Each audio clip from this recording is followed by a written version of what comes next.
오늘 휴일인데 중국에서 손님이 오셨었어요. 그래서 사무실에 잠깐 출근을 했는데 오늘 그 중국 분들이 많이 오셨어요. 그 중국에서는 조금 주요하신 분들이었었던 것 같아요. 그래서 저희 시에서 통역사가 뭐 이렇게 같이 대화를 나눌 기회가 있었는데 식사를 하면서 너무 재밌었어요. 근데 여행을 좋아한다고 말씀드렸잖아요. 그래서 이 여행에 대한 거를 또 다시 한번 생각하게 된 거예요. 정말 읽고 싶었던 책이 있어요. 근데 이제서 읽게 된 책이 있는데 알랭드 보통의 여행의 기술이라는 책이에요.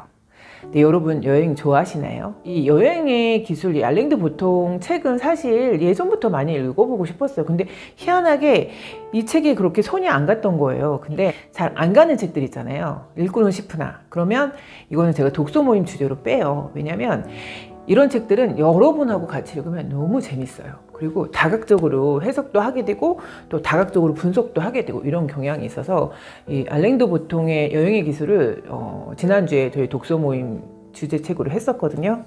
근데 역시 여러 명이랑 읽으니까 너무 재밌더라고요. 알랭드 보통은 정말 이 책이 한자 한자가 다 예술 같아요. 어떻게 이 언어라는 거, 문자라는 걸로 이렇게 책을 써낼 수가 있지? 막 이런 생각이 저는 들더라고요. 근데 거기에 계신 분들도 그 부분은 다 공감을 하시더라고요. 그래서 이런 글을 쓴 이 알랭드 보통도 대단하지만 이거를 우리 한국어로 이렇게 아름답게 번역한 이 번역하신 분도 대단하시다. 저희가 이렇게 이 두 분에 대해서 아주 극찬을 하면서 독서 토론을 진행을 했었는데 이 알랭드 보통은 이 여행에 대한 시각을 되게 여러 면으로 다르게 해석을 했어요. 그래서 제가 이 책을 읽고 앞으로는 여행을 더 의미있고 재밌게 할 수 있겠다 이런 자신감이 생긴 거예요. 이 알랭드 보통이 정말 좋은 책도 많이 썼잖아요. 그래서 제가 올해는 이 알랭드 보통의 책을 한번 시리즈를 읽어보리라 결심을 하고 있는 거죠. 여행의 기술 이 책은 일단 그 여행을 시작하는 관점부터 얘기를 하고 있는데 여행을 시작할 때에 대한 그 장소와 기대의 심리 여기서부터 출발을 한다는 거예요. 여행을 막 기대하고 시작을 하지만 현실적으로 가보면 뭐 기대 이상인 것도 있고 또 실망을 하게 되는 그런 여행지도 있잖아요. 진짜로 여행에 대한 그 의미를 알아갔다. 이것도 50대부터인 것 같아요. 그래서 어느 분이 그러시더라고요. 자기는 50이란 숫자가 내 나이에 들어가는 게 굉장히 두려웠대요. 그런데 저는 30, 40대를 그 심리적인 어려움 뭐 이런 게 있었기 때문에 그런지 몰라도 저는 막연하게 저의 50대가 되게 기대가 됐었어요. 그때는 되게 심적으로 편안할 것이다 막 이런 생각을 했던 거예요. 저는 그 50대에 들어서 제 여행에 대한 그 느낌도 너무 많이 달라진 거예요. 그래서 제가 이 알랭드 보통의 첫 번째 시작할 때 그 여행지에 대한 기대와 심리 이거를 생각하면서 많은 곳을 여행했던 것 중에 제 그 첫 번째 그 마음을 설레게 했던 데가 어딘가를 한번 생각을 해봤어요. 저희가 외국을 나갈 때는 그 공항이나 이런 이미지는 저희 인천공항이 너무 잘 돼 있잖아요. 전 세계적인 공항이잖아요. 그러다 보니까 웬만한 외국 여행 가서 그 공항은 그 인천공항을 따라오는 공항이 거의 없다고 보시면 돼요. 그래서 저는 제가 몇 년 전에 블라디보스톡을 갔었어요. 저희 그 직장 지인들, 친한 분들하고 제가 생각지 않았던 그런 그 공항의 이미지가 있어요. 심리적인 것도 있고. 그래서 그 블라디보스톡에 딱 공항에 도착했을 때 그 색다른 느낌이 있었어요. 그걸 뭐라고 표현하긴 참 어려운데 뭐 이거를 이국적이라고 표현을 해야 될지. 그래서 저는 블라디보스톡 갔을 때 그 공항의 이미지가 저한테는 되게 기억이 남고 또 국내에서는 제가 어떤 그 정말 영화 같은 장면이 한 번 있었냐면요. 원래 제가 가면 안 되는 워크숍이에요. 그게 되게 높은 분들 워크숍이었거든요. 제주도 2박 3일짜리 워크숍을 가게 됐는데 이게 약간 그 높은 분들 워크숍이었어요. 근데 갑자기 그게 뭐 못 가게 되시면서 갑자기 저희 팀장님, 과장님도 있었는데 어떻게 제가 가게 된 거예요. 저보러 막 가라 그러셔갖고. 그래서 제가 생각지도 않게 제가 갔는데 전 너무 어려웠죠. 분들한테 흠잡히지 않을 복장과 뭐 이런 거를 다 챙겨서 갔죠. 제주도 가는 비행기를 딱 탔어요. 그런데 어떤 분이 이렇게 딱 들어오시는데 정말 후광이 비친다는 표현 있잖아요. 어떤 신사분이 딱 들어오시는데 후광이 쫙 비치는 거예요. 그래서 저는 그런 느낌을 진짜 처음 받아봤어요. 근데 아주 젠틀하신 분이 쫙 빼입으시고 이렇게 아주 멋진 포스로 딱 걸어오시는 거여서 저분은 뭐냐 어디 그룹 뭐 어디 뭐 회장님이신가 막 이런 느낌 있잖아요. 근데 되게 젊다 막 이런 느낌. 그래서 제주도에 내려서 이제 각자 갈 길을 갔죠. 워크숍 자리에는 만찬이 있잖아요. 만찬장에 갔는데 제가 너무 어려운 거죠. 제가 막내죠. 왜냐면 다 높은 분들이었는데 저를 막 쳐다보시는 거예요. 사람들이 쟤는 뭐지? 막 이런 거죠. 왜냐면 저는 직원 때 갔으니까 제가 얼마나 어렵겠어요. 거기다 또 여직원이 갔으니. 너무 불편해갖고 이렇게 이렇게 밥만 먹고 이제 빨리 도망갈 생각하고 있는데 제가 비행기에서 봤던 그분이 뚜벅뚜벅뚜벅 저한테 오시는 거예요. 알고 봤더니 그분이요. 정책실장님이셨던 거예요. 진짜 멋있다. 근데 저한테 딱 오시더니 그러시는 거예요. 저 혹시 보신 적 있으신가요? 이러시는 거예요. 비행기 안에서 봤는데요? 이렇게 말씀을 드렸어요. 그랬더니 그분이 저한테 그러시는 거예요. 당신도 저를 비행기 안에서 봤다는 거예요. 그래서 저분은 뭐 하시는 분일까? 당신이 그렇게 저한테 생각을 하셨대요. 저도 저는 그분이 뭐 하시는 분일까? 이런 생각을 했었거든요. 그래서 사실은 저도 그런 생각을 했었다고 했더니 당신 명함을 딱 주시는 거예요. 그래서 너무 반갑다고. 그래서 잠깐 한 5분 정도 얘기를 짧게 나눴어요. 근데 제가 얼마나 가슴이 쿵쾅 그러던지 그랬어요. 근데 그분이 2박 3일에 워크숍이었는데 워크숍 끝나는 마지막 날 복귀해서 전화를 주시겠다는 거예요.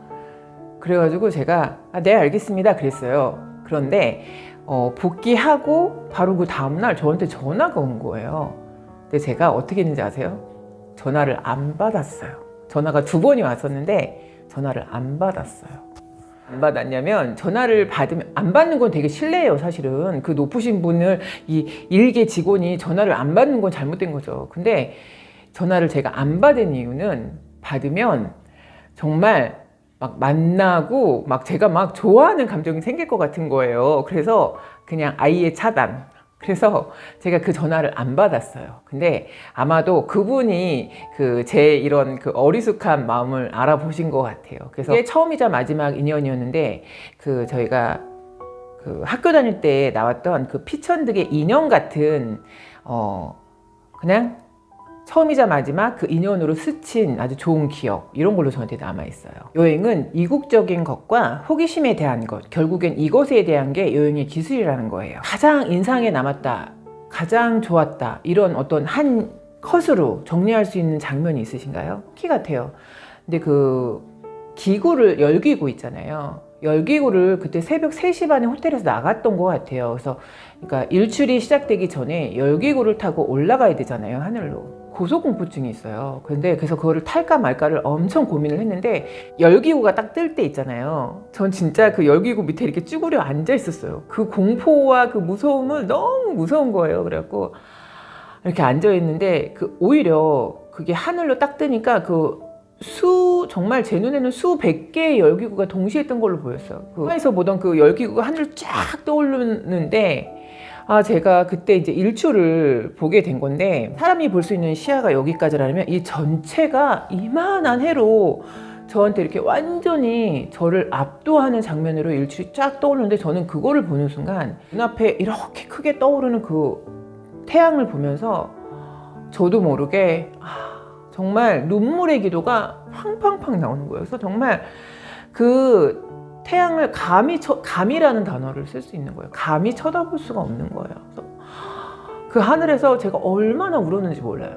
사람들이 영문을 모르는 거죠. 근데 저도 제가 왜 그렇게 우는지를 모르겠는 거예요. 눈물이 정말 펑펑펑 났어요. 그래서 제 인생에 가장 큰 여행의 감동을 한 장으로 표현하려면 저는 열기구를 타면서 일출을 봤던 장면인데 그냥 단순히 일출이라고 표현하기에는 장면은 너무 아까워요.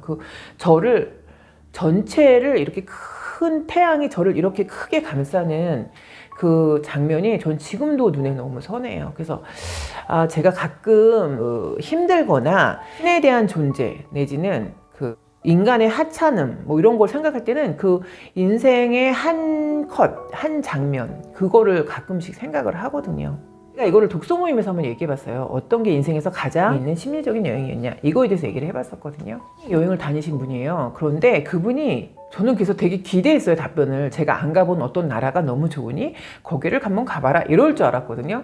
근데 가장 좋았던 여행이 딸 둘하고 일본에 가서 요만한 욕조에서 같이 목욕했던 그게 가장 베스트한 여행이었대요.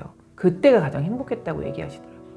근데 저는 그거를 정말 이해할 수 있었어요. 왜냐면 저도 그런 경험이 있었어요. 제가 관광가에 근무한 적이 있었어요. 그래서 그때 이제 마케팅 팀장을 한 3년 정도 했었는데 관광에 되게 무게가 실릴 때였어요. 저희 일하는 부서에서. 그래서 프로젝트 팀을 짜서 일본 여행을 보내주신 적이 있었어요. 근데 이건 되게 파격적인 거예요. 왜냐면 한 과에서 그렇게 많은 인원들이 빠져서 여행을 가기는, 벤치마킹을 가기는 쉬운 게 아니거든요. 그런데 그때는 이제 어찌 보면 지역경제 활성화에 대한 큰 테마가 있었기 때문에 프로젝트를 띄고 거기를 벤치마킹을 할 수가 있었는데, 가본 많은 나라에 많은 여행지가 있었지만 제가 그때 저희 팀이 겨울에 일본의 삿포로를 갔었어요. 그런데 제 여행에서도 이 심리적인 여행지로 최고라고 치면 저는 삿포로 여행이 정말 최고였던 것 같아요.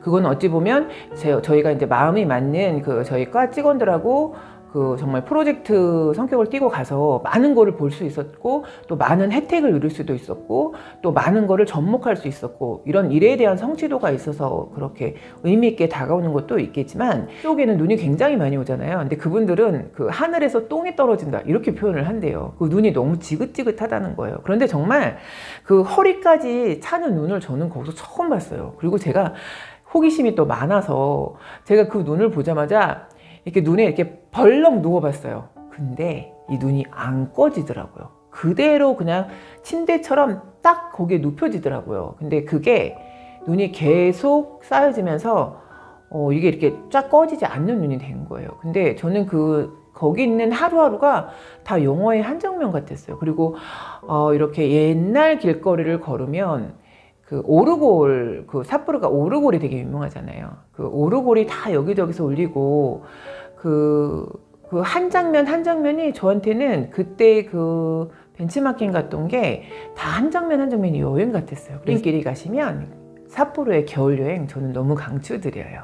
미술, 또 아름다움에 대하여 여행을 재해석을 하고 있는데, 여러분 유럽 같은 데 가시면 정말 레오나르도 다빈치의 그런 예술 작품들도 볼 수 있고, 정말 역사를 알고 가시면 너무 많은 게 보이잖아요. 지금 와서 생각하면 너무 아쉬운 게, 제가 여행을 한참 다닐 때는 공부를 안 하고 그냥 막 여행을 다닌 거예요. 그런데 특히 예술 쪽이나 미술 쪽은 공부를 안 하고 보시면 진짜 아는 만큼 보인다고, 아는 게 없으니까 하나도 안 보이는 거죠. 유럽에 많은 여행을 갔다 왔는데, 사실 갔다 와서 설명을 보면서 그때 제가 이걸 봤는데 그걸 자세히 볼 걸, 막 이런 게 있는 거예요. 그리고 제가 모나리자 작품을 보러 갔을 때도 되게 실망을 했어요. 저는 그게 공부를 안 하고 갔기 때문에 되게 큰 대작인 줄 알았어요.